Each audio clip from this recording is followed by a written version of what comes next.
Welcome all of U. അപ്പോൾ ഇന്ന് നമ്മൾ ഡിസ്കസ് ചെയ്യാൻ പോകുന്നത് ഇന്ത്യാറ്റിക് ഒരു സർവൈവർ ടെസ്റ്റിമണിയാണ്. നമ്മുടെ സെക്കൻഡ് ചാപ്റ്ററാണ്. Szpilman and writer. സ്പിൽസ്മാൻ്റെ മെമ്മോയറായ ദി പിയാനിസ്റ്റ് എന്ന് പറഞ്ഞ മെമ്മോയറിൽ നിന്ന് എടുത്ത ഒരു ഭാഗമാണിത്. സ്പിൽമാൻ ഒരു പോളിഷ് പിയാനിസ്റ്റാണ്, ക്ലാസിക്കൽ കമ്പോസറായിരുന്നു, അതുപോലെ പോളിഷ് ജ്യൂ ആണ്. അപ്പോൾ നമുക്ക് സമ്മറിയിലേക്ക് കിടക്കാം. ഇന്ത്യാറ്റിക് എന്ന് പറയുന്നത് മെമ്മോയറിൽ നിന്ന് എടുത്തതാണ് പറഞ്ഞ പോലെ. അതുപോലെ സ്പിൽസ്മാൻ ഇതിൻ്റെ തുടക്കത്തിൽ സ്പിൽമാൻ ചെയറിലേക്ക് വീണ് പോവുകയാണ്. അപ്പോൾ ആ ചെയർ എന്ന് പറയുന്നത് ഒരു കബോർഡിൻ്റെ അടുത്തായിരുന്നു. പിന്നെ അതുപോലെ സ്റ്റാമർ ചെയ്ത് വിക്കി സംസാരിക്കുകയാണ്. അപ്പോൾ ആ ഒരു ഓഫീസറുണ്ട്, ആ ഓഫീസറോട് പറയുകയാണ്, നിങ്ങൾക്ക് എന്നെ എന്ത് വേണമെങ്കിലും ചെയ്യാം, ഞാനൊന്നും ചെയ്യില്ല എന്നുള്ളത് പറയണം. അപ്പോൾ ആ ഓഫീസറുടെ റിപ്ലൈ ആണ്, അങ്ങനെയൊന്നുമില്ല, ഞാൻ നിന്നെ ഒന്നും ചെയ്യാൻ വന്നതല്ല.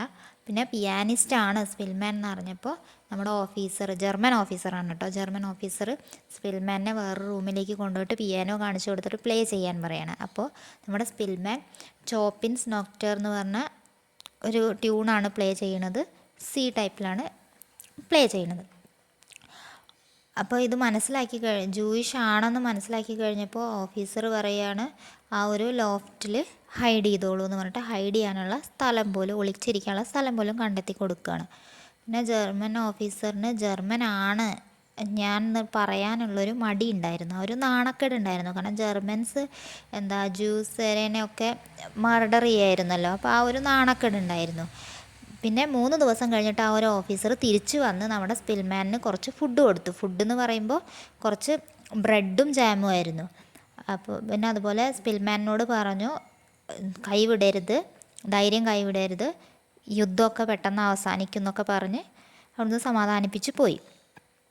പിന്നെ അതുപോലെ എല്ലാ ദിവസവും ജർമ്മൻ ഓഫീസേഴ്സ് അധികം അങ്ങോട്ടും ഇങ്ങോട്ടും ഒക്കെ പോവും. പക്ഷേ നമ്മുടെ സ്പിൽമാൻ്റെ ഒളിത്താവളം അത്രയും നല്ല ഒളിത്താവളമായതുകൊണ്ട് തന്നെ ആർക്കും കണ്ടുപിടിക്കാൻ പറ്റിയില്ല. അങ്ങനെ ഡിസംബർ 12 നമ്മുടെ ജർമ്മൻ ഓഫീസർ പിന്നെയും വരികയാണ് സ്പിൽമാനെ കാണാൻ. ഇത് ലാസ്റ്റ് ടൈം ആയിരുന്നു. അപ്പോൾ ഇപ്പോൾ ഒത്തിരി ഫുഡ് കൊണ്ടുവന്നിരുന്നു, കഴിഞ്ഞ പ്രാവശ്യം കൊടുക്കുന്നതിനെക്കാട്ടിലും എത്രയോ ഇരട്ടി. പിന്നെ അതുപോലെ ഒരു കോട്ടും കൊടുത്തു. കോട്ടിന് പറയുന്നതാണ് എയ്ഡർ ഡൗൺ. കോട്ടും കൊടുത്ത് ടാറ്റ ബൈ ബൈ പറഞ്ഞ് പോവുകയാണ്. അപ്പോൾ നമ്മുടെ സ്പിൽമാനിന് തോന്നുകയാണ് ഓഫീസറിനോട് പേര് പറയണമെന്ന്. അങ്ങനെ ഓഫീസറിനോട് എൻ്റെ പേര് സ്പിൽമാൻ ആണെന്നൊക്കെ പറഞ്ഞിട്ടാണ് ഓഫീസറിനെ പറഞ്ഞയക്കുന്നത്.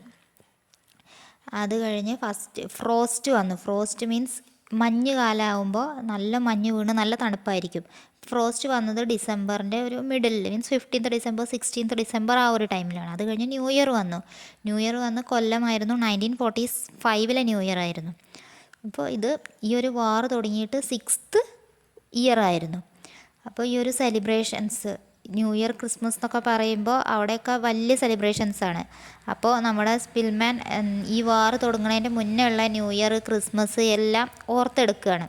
പിന്നെ അങ്ങനെ ജനുവരി 15 ഏകദേശം രാത്രി ഒരു 1 മണി ടൈമിൽ ജർമ്മൻസ് ഒക്കെ ബിൽഡിങ് വിട്ട് പോകുന്ന ഒരു സൗണ്ട് നമ്മുടെ സ്പിൽമാൻ കേൾക്കുന്നുണ്ട്. അത് കഴിഞ്ഞിട്ടുള്ള നെക്സ്റ്റ് ഡേ നമ്മുടെ പോളിഷ് അനൗൺസ്മെൻറ്റ് കേൾക്കുകയാണ്. സ്പിൽമാൻ പോളിഷ് ആണല്ലോ, അപ്പോൾ പോളിഷ് അനൗൺസ്മെൻറ്റ് കേൾക്കുകയാണ്, ജർമ്മൻസിനൊക്കെ ഡിഫീറ്റ് ചെയ്ത് കഴിഞ്ഞു എന്ന്. അപ്പോൾ അത് കേട്ട് കഴിഞ്ഞിട്ട് പിന്നെ മെല്ലെ റെഡിയായിട്ട് നമ്മുടെ സ്പിൽമാൻ കുറേ കാലങ്ങൾക്ക് ശേഷം പുറത്തിറങ്ങാൻ പറ്റുക, കുറേ കാലങ്ങളല്ല 6 വർഷത്തിന് ശേഷം പുറത്തിറങ്ങാൻ പറ്റുക എന്നുള്ള ഒരു ആത്മവിശ്വാസമോ എന്തൊക്കെയോ ഓരോരോ ഫീലിങ്സ്, അത്രയും സന്തോഷത്തിൽ പുറത്തിറങ്ങുകയാണ്. പക്ഷേ അവരുടെ ആ ഒരു സ്പിൽമാൻ മറ്റേ ജർമ്മൻ ഓഫീസർ കൊടുത്തിരുന്ന കോട്ട് ധരിച്ചിരുന്നു. അപ്പോൾ ആ കോട്ട് ധരിക്കുക കാരണം ആദ്യം ഈ ജ്യൂസൊക്കെ അല്ലെങ്കിൽ പോളിഷ് ഓഫീസേഴ്സൊക്കെ വിചാരിച്ചിരുന്നത് നമ്മുടെ സ്പിൽമാൻ ഒരു ജർമ്മൻ ആണെന്നാണ്. പിന്നെ അത് കഴിഞ്ഞിട്ട് ജർമ്മൻ അല്ല എന്ന് മനസ്സിലായി. അപ്പോൾ എന്തുകൊണ്ടാണ് കോട്ട് എന്നൊക്കെ ചോദിക്കുന്നൊക്കെ ഉണ്ട്. പിന്നെ അങ്ങനെ അവരുടെ ഹെഡ് ക്വാർട്ടേഴ്സിൽ കൊണ്ടുപോയി ഫുഡൊക്കെ കൊടുക്കുന്നുണ്ട്. അങ്ങനെ 6 വർഷത്തിന് ശേഷം നമ്മുടെ സ്പിൽമാൻ പിന്നെയും ഫ്രീ ആയിട്ടുള്ളൊരു ജീവിതം നയിക്കുകയാണ്. ആ ടൈമിനുള്ളിൽ ആ ഒരു 6 കൊല്ലത്തിനുള്ളിൽ ഏകദേശം 500,000 ജ്യൂസിനെ മർഡർ ചെയ്തിരുന്നു ജർമ്മൻസ്.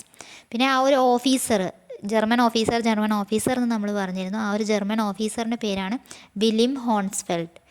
ആ ഒരു ഓഫീസർ ഇതുപോലെ തന്നെ നമ്മുടെ സ്പിൽമാനെ മാത്രമല്ല വേറെ കുറേ പോളിഷേരേനെ അല്ലെങ്കിൽ ജ്യൂസിനെ സഹായിച്ചിരുന്നു. അതിനുള്ള ശിക്ഷയായിട്ട് അയാളെ ജയിലിലിട്ടിരുന്നു. Okay thank you. ഇതാണ് ഇതിൻ്റെ Malayalam explanation. English summary next video ഉണ്ടായിരിക്കും.